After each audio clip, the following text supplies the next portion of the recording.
We didn't really talk too much about the Kanye Drake beef, and obviously there's a lot there this time around. We had obviously some drama around um Pusha T and Drake and Kanye around the last Kanye album releases. It's Mm-hmm.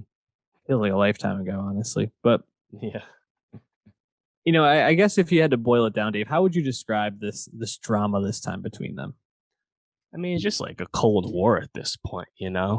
Especially because Drake seems largely ambivalent to it until he kind of throws off his own grenades once again, kind of taking the Pusha T role. About a month ago on Betrayal, his feature on Trippie Redd's latest album, which I actually liked quite a bit, Drake says something along the lines of, dudes I'm beefing with that I hardly know, 44, 45, they burned out, let it go, something like that. Obviously, directly Mhm. talking about Kanye and Pusha. And then after Donda came out, Drake leaked a cut Kanye West Donda song called Life of the Party on Sirius XM recently. I believe it was over the weekend. And that features an Andre 3000 verse. But the reason Drake leaked it is because Kanye was directly referencing, uh, you know, the drama he has with Drake in terms of like how they go back and forth in the text and people that are in both their circles, like Virgil Abloh, blah, blah, blah. I don't know like what's the end game here. Some people are saying that Drake's trying to antagonize Kanye into like biting back. That way Drake can like release some diss he has in the lab ready to let it go. I don't know.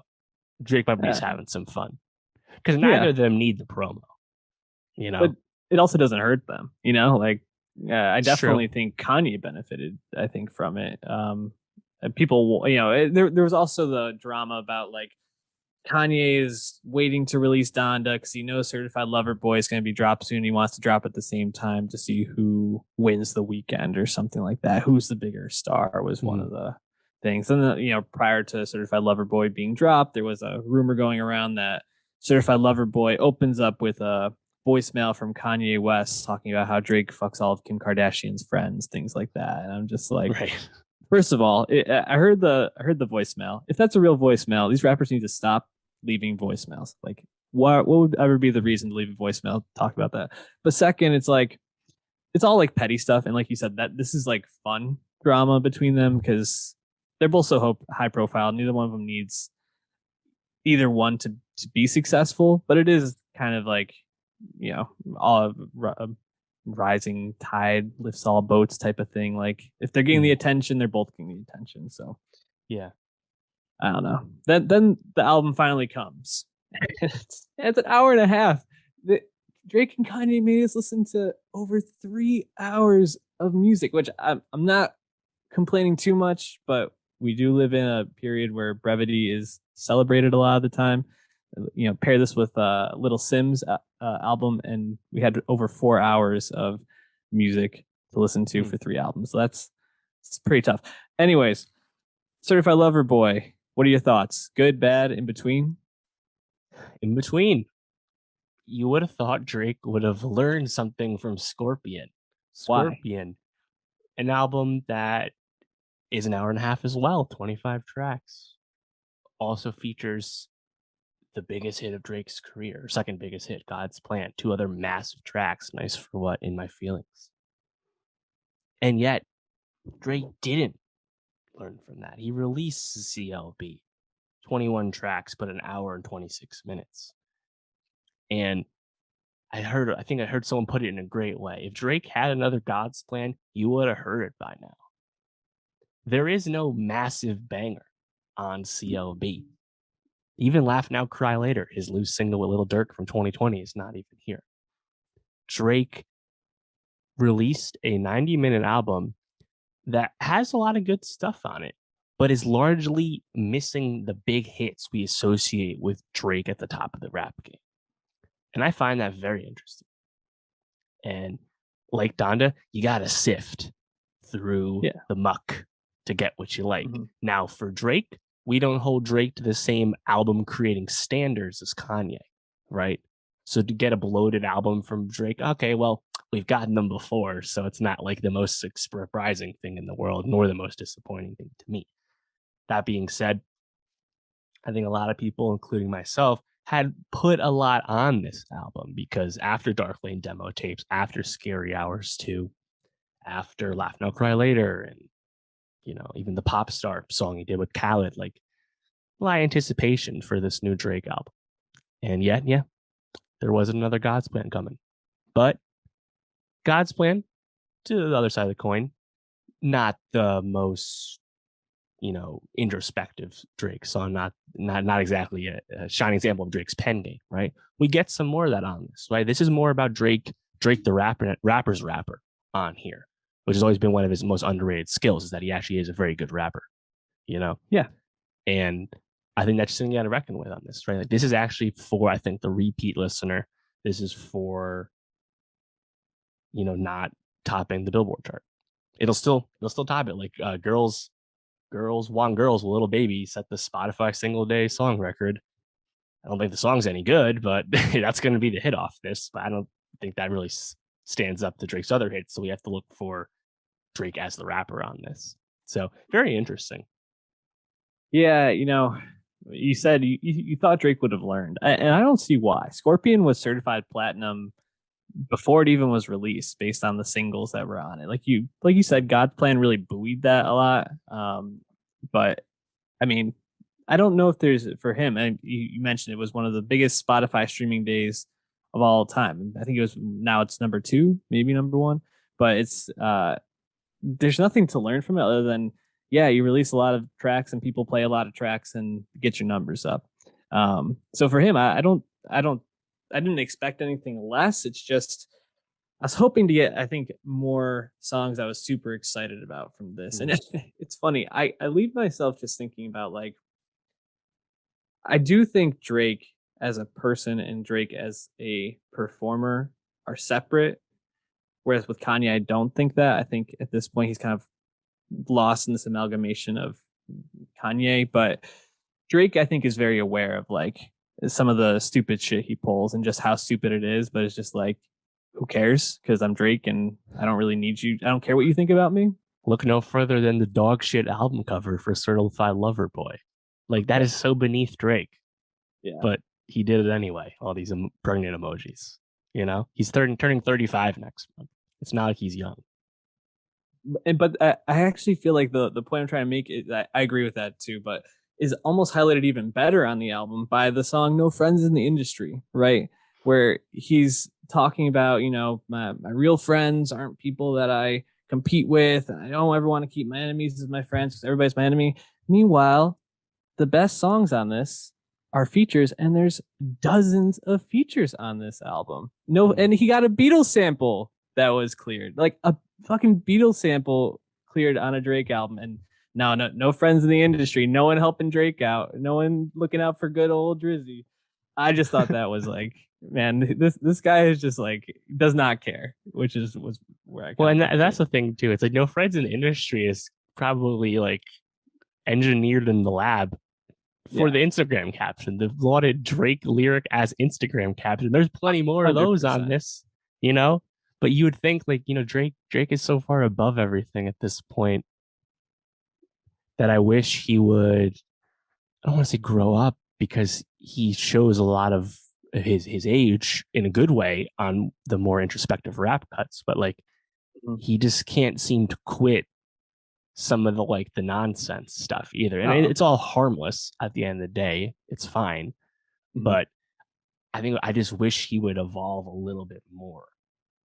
Well, when you talk about that nonsense, are you talking about the first single, Way Too Sexy, which is pretty much just a TikTok song, right? Like Yeah. completely made just to be played on TikTok with hot girls twerking to it, right? Yeah, and I actually think Future sounds good on that, but the song itself is quite trash, honestly. Yeah, you sampled Right Said Fred, cool, but like you didn't do it in a good way. Who cares? Yeah, no. Um, I thought In the Bible with Dirk and Giveon also another low light. But the same side of the other side of the coin, Knife Talk, Project Pat, 21 Savage. that song's fucking flames, man. 21 comes Yeah. in like 3 different times on that track. Truly a great feature from him. So you know how we got the Drake Future collaboration? I forget what was it called. What a time to be alive. Yes, thank you. Why doesn't 21 Savage and Drake just make an album at this point? Mm. I mean, we heard them on what a slide, which is, uh, I mean, one of our favorite songs of Mm. last year. Mr. Right Now, you mean?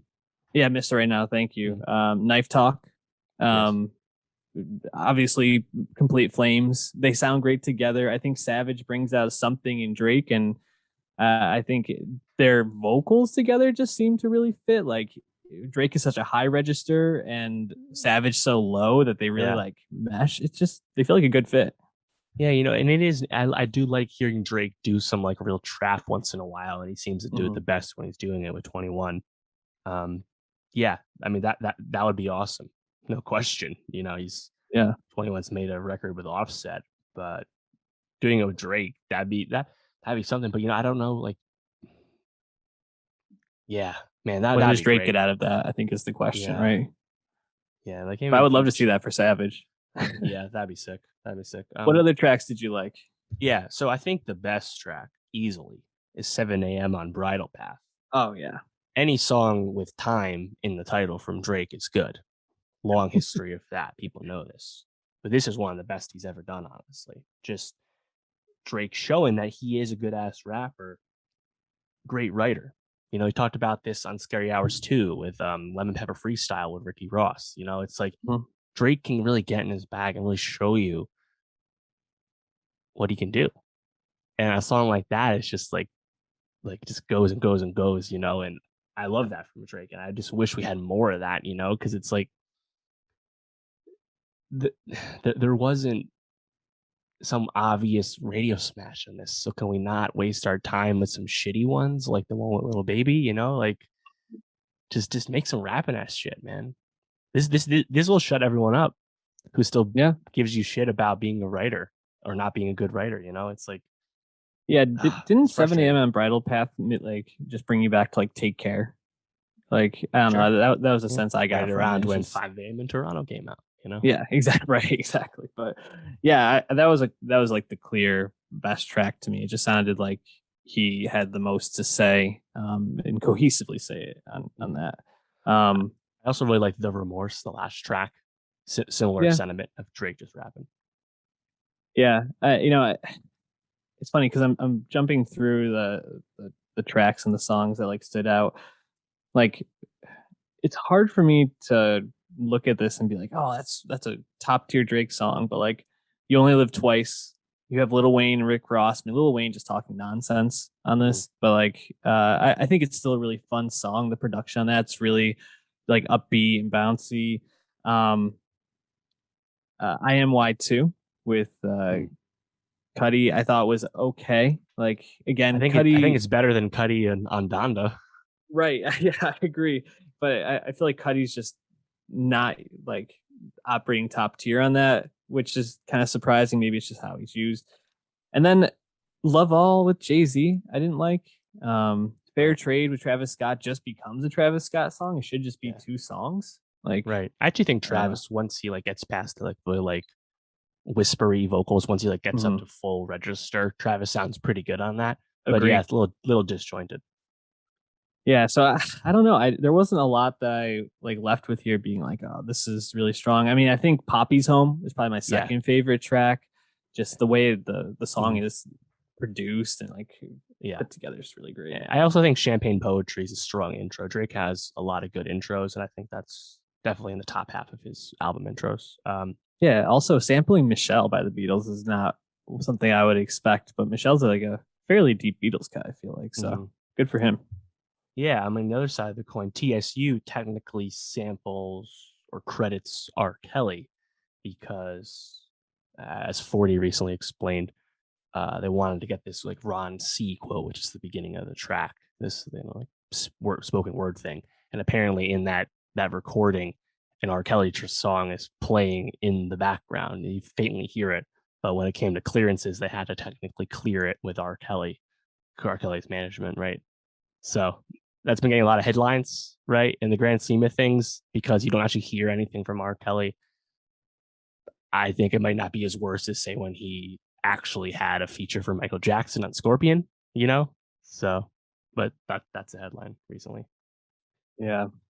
I mean, I haven't really put much thought into this, but where does this fall on your Drake rankings as an album? Lower, bottom tier? Yeah, definitely. Yeah, Definitely. Disappointing. disappointing.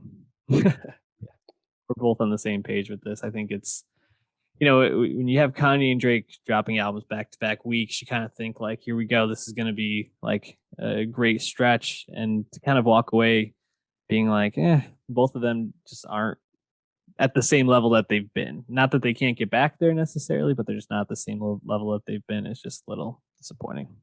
So, Yeah. Good thing about Drake is we'll hear from Drake again very soon. mhm. Again, like last year, right? Laugh Now, Cry Later comes out as a loose single right after Dark Lane demo tapes came out. So like Drake will be around. I'm sure we'll get something again.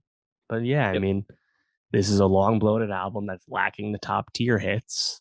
Got some really good rap cuts on it, but that's just a few cuts of a 90-minute album. So as albums go, this goes towards the bottom of his pile. And that's annoying.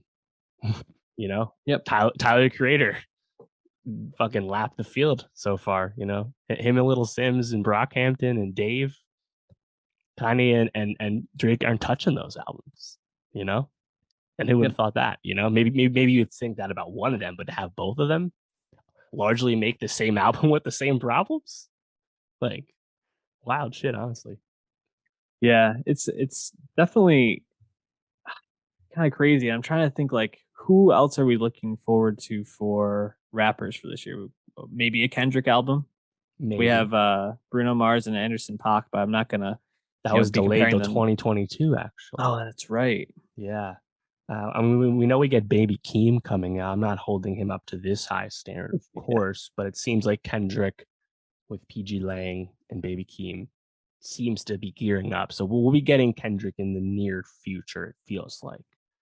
Other than that, I mean, I don't think Travis Scott's Utopia is remotely close. But that one and the if we ever get the Cardi B sophomore album, like uh that's about it, honestly. Like I'm looking forward to the next Roddy Rich record. I'm looking forward to the next YBN Corday album, but Yep.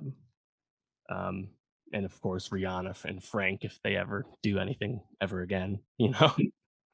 Yeah. I mean, maybe we'll get an Earl, but he just kind of pops up whenever he wants to. But he's due. Right. And I'm very much anticipating the next ASAP Rocky album, which we know is in the works and Mm-hmm. probably coming soonish because he's had a lot of festival appearances. So Uh, yeah, but hey, disappointing. Drake could release another album next year. It's Drake. Yeah. He could release one like probably 2 months if he wanted to.